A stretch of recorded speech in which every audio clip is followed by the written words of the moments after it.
Bismillahirrahmanirrahim. Assalamualaikum warahmatullahi wabarakatuh.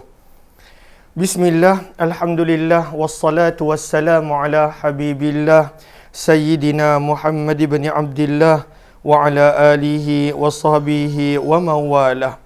Subhanaka la ilma lana illa ma 'allamtana innaka antal alimul hakim wa la hawla wa la quwwah illa billahil aliyyil azim. Allahumma rabbi syrah lana sudurana wa yassir lana umurana wahlul 'uqdatam min alsinatina yafqahu aqwalana. Allahumma fakkihna fid din wa 'allimna at-ta'wil birahmatika ya rabbal alamin walhamdulillahi rabbil alamin. Alhamdulillah thumma alhamdulillah. Apa khabar sahabat-sahabat semua? Selamat petang. Salam pertemuan dalam program Mahsyar siri yang ke-58 bersama dengan saya Umar Aziz. Pertemuan di mana kita akan berkongsi sedikit sebanyak daripada pembacaan buku Kembara Mahsyar yang telah kita mulakan semenjak beberapa bulan yang lalu. Minta maaf tidak berkelapangan untuk saya buat setiap hari kebelakangan ini pada hujung bulan Februari disebabkan kerana umrah, dan kemudian saya berada di Jakarta dan masih hari ini adalah hari yang terakhir berada di Jakarta. Mohon doa sahabat-sahabat semua, perjalanan pulang kami pada malam nanti dipermudahkan oleh Allah Subhanahu wa taala. Ahlan-ahlan kepada sahabat-sahabat yang berada di ruangan TikTok, ahlan-ahlan kepada semua, dan juga yang berada di ruangan FB, Yaya Lia, Nur Iman, Fauzan Muhammad, Fatimah S, Badariyah binti Baharuddin, Naimah Awang, Nur Iman, Fatimah S, Lis Harawati, Az-Zahra, Yaya Lia, kemudian Godong Entotan, Nur Asikin, Mizarwati, Sutarman Widya, Lin Rina, Siti Fatimah, Ramina's Kitchen, terima kasih banyak-banyak di atas tanya hadiahnya. Kemudian Nurul Aini, Rozana Abdul Aziz, Kamiza Muhammad Amil, dan juga sahabat-sahabat yang lain. Ahlan-ahlan di TikTok juga, Hayati Ja'far, Nur Asia Abdul Rahman, Tasau Yumiko, CCTV, dan juga semua sahabat-sahabat yang lain. Apa kata kita mulakan pertemuan kita dengan kita perbetulkan dahulu niat kita. Moga-moga apa jua yang kita lakukan adalah kerana Allah Subhanahu wa taala. Nawaitu at-ta'alluma wa ta'lim wa at-tadhakkura wa at-tadhkir wa an-naf'a wal intifa' wal ifadata wal istifadah wal hatha 'ala at-tamassuki bi kitabillah wa sunnati Rasulillah sallallahu alaihi wasallam wa ad-du'a'i ila al-huda wa ad-dalalati 'ala al-khair ibtigha'a wajhillah wa mardatihi wa qurbih wa thawabih. Amin amin ya rabbal alamin. Mohon je sebaik sahabat-sahabat untuk bantu share, bantu untuk kongsi, bantu untuk sebar luas. Mudah-mudahan lebih ramai yang beroleh manfaat insya-Allah. Kita sedang berada dalam pembacaan buku Mahsyar, yang mana kita masih lagi berada pada tanda-tanda besar kiamat. Penulis buku dalam menceritakan tanda-tanda besar kiamat pada muka surat 188. Penulis buku mulakan dengan tanda besar kiamat akan bermula dengan fitnah yang besar. Berlakunya fitnah yang besar yang sebahagian menyebut sebagai al-haraj, pembunuhan besar-besaran yang berlaku, kezaliman yang berleluasa. Maka fitnah dan perkara-perkara tersebut menandakan permulaan berlakunya tanda-tanda kiamat besar. Bilakah kiamat? Itu telah dijelaskan beberapa kali. Tidak ada siapa yang tahu bila kiamat. Dan para ulama di dalam membahagikan bahagian tentang tanda-tanda kiamat, membahagikan dengan tanda kecil, tanda sederhana dan tanda besar. Dan sekarang kita sedang berada pada tanda-tanda besar kiamat. Maka penulis buku memulakan tanda-tanda besar kiamat, dan kita telah baca berkali-kali, dengan akan berlakunya fitnah yang besar, berlakunya pada waktu itu kejadian-kejadian yang teruk, daripada pembunuhan, kezaliman dan sebagainya. Kemudian tanda besar yang kedua mengikut turutan, setelah berlakunya kezaliman, pembunuhan dan sebagainya. Kenapa? Kenapa hati? Sini. Sini. Bagi salam sekejap. Sini. Okey. Hai semua. Assalamualaikum semua. Atia kat mana ni? Jakarta, Best Jakarta. Okey. Dah cukup Abi nak dengan ni. Main dengan Asha, main dengan dia. Asha main dengan dia sekejap. Kakak main, kakak ni. Kakak main. Okey. Minta maaf. Allahumma salli ala habibina. Ahlan Juleha. Terima kasih Mimi Awal, Ti Rahman, ahlan kepada semua. Maka permulaan tanda-tanda besar kiamat daripada turutan hadis yang kita pelajari, berlakunya fitnah yang besar, kezaliman yang teruk. Itu adalah permulaan tanda besar kiamat. Kemudian akan turunnya Imam Mahdi, dan kita telah baca beberapa hadis berkenaan tentang Imam Mahdi. Saya tak silap saya, ketika mana kali pertama saya tiba di Jakarta, saya sempat buat satu sesi, maka kita telah baca beberapa hadis tentang Imam Mahdi. Maka yang kedua adalah Imam Mahdi. Maka Imam Mahdi dalam hadis disebutkan akan memerintah selama 7 tahun. Ada riwayat mengatakan 8 tahun. Maka Imam Mahdi akan memerintah pada waktu tempoh tersebut. Dan ini adalah turutan yang kedua, tanda besar yang kedua. Dan Imam Mahdi, siapakah beliau? Disebutkan dalam hadis. Sebahagian daripada bentuk rupa paras beliau kita telah kongsikan daripada siri yang tersebut. Maka turunnya Imam Mahdi itu adalah tanda besar yang kedua. Dan beliau akan memerintah selama 7 ke 8 tahun. Setelah daripada Imam Mahdi akan munculnya Dajjal. Maka tanda besar yang ketiga mengikut turutan adalah keluarnya Dajjal. Dan kita telah baca juga beberapa hadis berkenaan tentang Dajjal, tentang apa keadaan matanya, tentang kecacatan yang ada padanya, bagaimana keadaan kakinya, bagaimana keadaan tubuh badan dia, bagaimana Allah berikan kepadanya dengan izin Allah sebagai salah satu bentuk ujian besar yang terakhir untuk manusia, maka dia boleh melakukan banyak perkara. Namun Nabi SAW ingatkan, apa yang seolah-olah nampak seperti neraka yang Dajjal datangkan, hakikatnya itulah syurga. Dan apa yang nampak seolah-olah kebahagiaan dan syurga yang didatangkan oleh Dajjal, hakikatnya itulah neraka. Dan kemudian kita telah baca juga hadis-hadis berkenaan tentang Dajjal. Maka fitnah yang besar, kemudian munculnya Imam Mahdi, kemudian datangnya Dajjal. Dan yang keempat, setelah keluarnya Dajjal, maka turunlah Nabi Allah Isa alaihimus salatu wassalam. Maka ini adalah pada turutan yang keempat. Kita nak lihat beberapa hadis ataupun ayat Al-Quran berkenaan tentang turunnya Nabi Allah Isa alaihi salatu wassalam dalam sepotong hadis yang telah diriwayatkan oleh Imam Muslim. Begitu juga ada dalam Musnad Imam Ahmad. Maka Nabi sallallahu alaihi wasallam telah bersabda daripada Jabir bin Abdullah radhiyallahu anhu, sabda Nabi sallallahu alaihi wasallam, la tazalu ta'ifatun min ummati yuqatiluna 'alal haqq zahirina ila yaumil qiyamah. Qal fayanzilu Isa ibnu Maryam alaihi salam.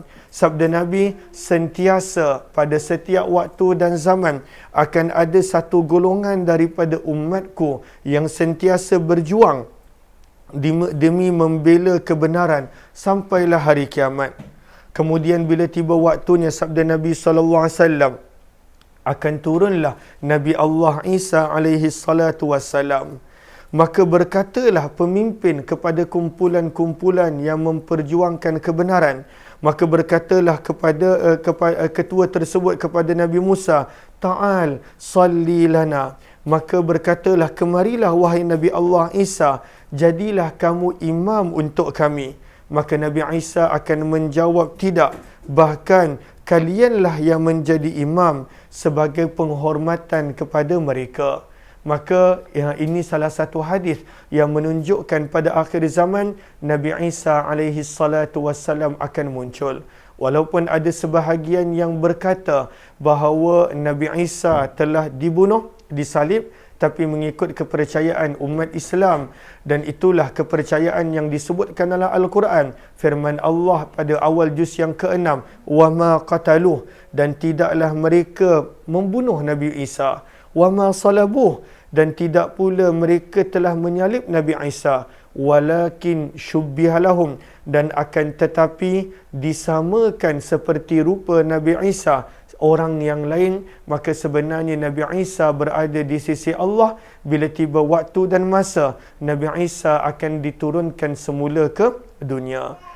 Dan pada waktu itu akan membunuh Dajjal. Sebab itu turutannya, setelah daripada fitnah, Imam Mahdi. Setelah Imam Mahdi, Dajjal. Imam Mahdi pun tidak akan mampu membunuh Dajjal. Dan yang akan membunuh Dajjal adalah satu-satunya Nabi Allah Isa alaihi wassalatu wassalam.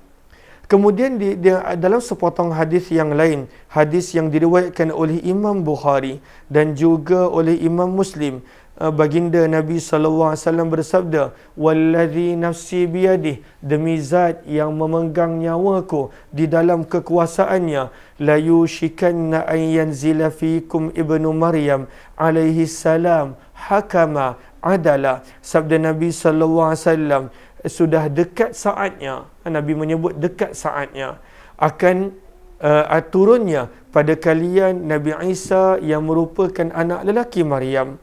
Dan baginda akan menjadi hakim, seorang pemerintah yang adil. Baginda akan menghancurkan salib, akan pada waktu itu menghapuskan khinzir. Baginda akan menghapuskan segala bentuk jizyah dan juga cukai. Dan akan melimpah ruahlah harta benda pada zaman baginda, hingga tidak ada seorang pun yang mahu menerima zakat. Maka kelak pada zaman Nabi Allah Isa, setelah biar dia tak apa, setelah hilangnya Dajjal, tak nak meja tak nak pegang, Atiyah main sana tengok sana, bawa dia sana. Setelah dibunuhnya Dajjal, maka akan datang keberkatan pada pemerintahan Nabi Allah Isa alaihi salatu wassalam. Kemudian ada lagi riwayat yang lain yang menceritakan, dan contohnya dalam hadis riwayat Abu Daud yang akan menceritakan yang mana Nabi Isa alaihi salatu wassalam akan turun di Syam. Nabi Isa akan turun di Dimashq. Nabi Isa pada waktu itu akan turun dalam keadaan pakaian baginda. Baginda akan turun pada waktu itu membunuh Dajjal. Maka tingkatan tanda-tanda besar yang kiamat, tanda-tanda besar kiamat yang keempat setelah Dajjal adalah turunnya Nabi Allah Isa alaihi salatu wassalam. Ini tanda-tanda besar. Adapun apa yang kita nampak pada zaman kita, ada yang merupakan sebahagiannya tanda-tanda kecil dan ada yang sebahagian besarnya adalah tanda-tanda sederhana yang para ulama telah susun. Kata penulis buku rahimahullahu ta'ala, maka Nabi Isa kemudiannya turun untuk membantu tentera Al-Mahdi mengalahkan Dajjal. Akhirnya yang berjaya membunuh Dajjal adalah Nabi Isa alaihi salatu wassalam dan baginda Nabi Isa. Lalu Dajjal akan bertebaran di seluruh dunia, kecuali Mekah dan Madinah yang pada waktu itu Dajjal tidak boleh masuk. Walaupun Dajjal tidak masuk, Dajjal akan memanggil keluar pengikut-pengikutnya untuk datang bertemunya di luar daripada kota Madinah. Kemudian kata penulis buku rahimahullah, setelah dibunuhnya Dajjal, akhirnya Nabi Isa akan membunuh Dajjal di suatu tempat di Palestin yang dikenali sebagai Bab Lut. Di situlah akan terbunuhnya Dajjal. Maka Dajjal akan dibunuh di salah satu bahagian tempat di Palestin. Dan orang-orang daripada kalangan musuh-musuh Islam, mereka memang telah kaji tanda-tanda kiamat. Sebab itu mereka cuba untuk melengah-lengahkan ianya daripada berlaku, ataupun mereka cuba untuk menjadi ansar, penolong-penolong kepada Dajjal, yang mana tetap kemenangan akan berpihak kepada Nabi Isa alaihi salatu wassalam. Lalu fitnah yang berleluasa, kemudian Imam Mahdi, kemudian Dajjal, kemudian Nabi Allah Isa, Dan yang kelima adalah keluarnya Ya'juj dan Ma'juj. Allahumma salli ala sayyidina. Saya minta izin untuk minum. Ada air kosong. Okey.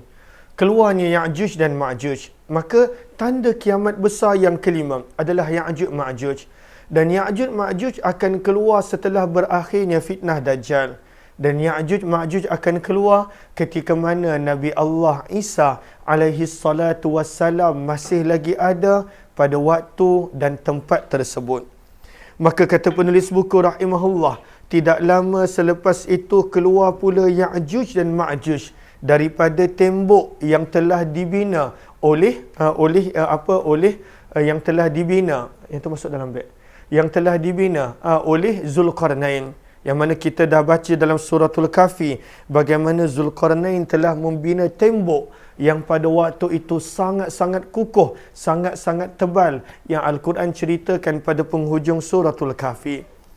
Maka apakah hadis-hadis yang ada tentang Ya'juj dan Ma'juj? Kita tak akan sempat untuk membaca kesemuanya pada hari ini, sebab sebenarnya saya pun nak kena pergi ke airport, kena pergi awal, takut jam dan lain-lain. Maka kita nak baca beberapa hadis berkenaan tentang Ya'juj dan Ma'juj. Maka Allah Subhanahu wa taala ada menceritakan tentang Ya'juj dan Ma'juj dalam suratul Kahfi pada ayat yang ke-94, di mana pada zaman tersebut ada orang yang telah berjumpa dengan Zulkarnain, dan Zulkarnain adalah salah seorang daripada pemimpin yang pernah menguasai keseluruhan dunia. Ada beberapa pemimpin. Allahumma salli ala sayyidina Muhammad. Okey. Sebentar.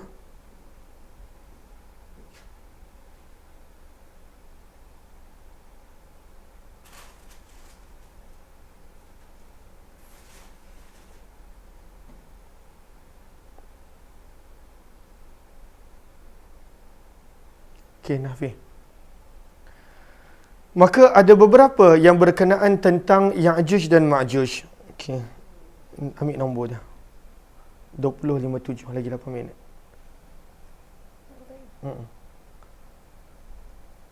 Tulis. Okey, minta maaf. Lalu mereka mengadu kepada Zulkarnain, inna Ya'juj wa Ma'juj mufsiduna fil ard. Wahai Zulkarnain, sesungguhnya Ya'juj dan Ma'juj banyak melakukan kerosakan di atas muka bumi. Fahal naj'alu laka kharjan ala an taj'ala bainana wa bainahum sadda. Maka pada waktu itu mereka minta Zulkarnain untuk membina penghalang daripada Ya'juj dan Ma'juj mengacau mereka. Maka ada beberapa pemerintah yang kata para ulama tafsir yang pernah memerintah keseluruhan dunia, seluruh dunia. Dan mereka ini ada 4 orang. 2 daripada kalangan orang beriman. Yang pertama Nabi Allah Sulaiman, dan yang kedua Zulkarnain. 2 lagi daripada kalangan yang tidak beriman, iaitu Namrud, dan seorang lagi adalah Bukhti Nasar. Maka daripada ayat ini juga kita belajar bahawa Ya'juj dan Ma'juj sebelum ini mereka tinggal bebas bersama dengan manusia, dan sifat semula jadi mereka adalah melakukan kerosakan yang berterusan. Kemudian daripada hadis-hadis yang berkenaan tentang Ya'juj dan Ma'juj, ada hadis yang pertama, hadis daripada Abu Sa'id Al-Khudri radhiyallahu taala anhu, di mana Allahumma salli ala sayyidina Muhammad, ketika mana Nabi SAW menceritakan begitu banyaknya penghuni neraka. Lebih banyak daripada penghuni syurga adalah penghuni neraka. Yang mana sabda Nabi SAW, setiap 1,000 orang, 999 orang adalah penghuni neraka. Maksudnya daripada 1,000 orang, dia punya purata dia, hanya 1 orang penghuni syurga, baki semua adalah penghuni neraka. Maka pada waktu itu para sahabat ketakutan, risau, ramainya yang akan masuk neraka. Maka sabda Nabi SAW, tidak, jangan risau. Yang menjadikan ramai sebenarnya pada waktu itu adalah Ya'juj dan Ma'juj. sebenarnya daripada setiap 1000 orang, 999 adalah penghuni neraka, hanya satu penghuni syurga. Sabda Nabi SAW, sebenarnya itu adalah daripada kalangan Ya'juj dan Ma'juj. Maka daripada hadis-hadis seperti ini menunjukkan kepada kita bahawa Ya'juj dan Ma'juj semuanya adalah penghuni neraka. Satu. Daripada hadis ini juga sebahagian besar para ulama berpandangan bahawa Ya'juj dan Ma'juj adalah satu jenis daripada golongan manusia juga. Adalah satu jenis daripada golongan manusia juga. Sebab bila Nabi SAW sebut daripada setiap 1000, satu yang masuk syurga, lagi 999 adalah penghuni neraka, maka pada waktu itu Nabi SAW ada menyebut tentang Ya'juj dan Ma'juj, seolah-olah mereka ini sebahagian daripada manusia. Ahlan kepada sahabat-sahabat yang baru join, kita sedang membaca buku Mahsyar yang mana kita baca setiap petang. Dan saya minta maaf, saya punya Grab dah sampai ni. Allahumma salli ala sayyidina Muhammad. Okey. Lalu kita akan berhenti di sini. Kita akan sambung nanti. Sebab flight saya malam nanti kena pergi awal, takut jam.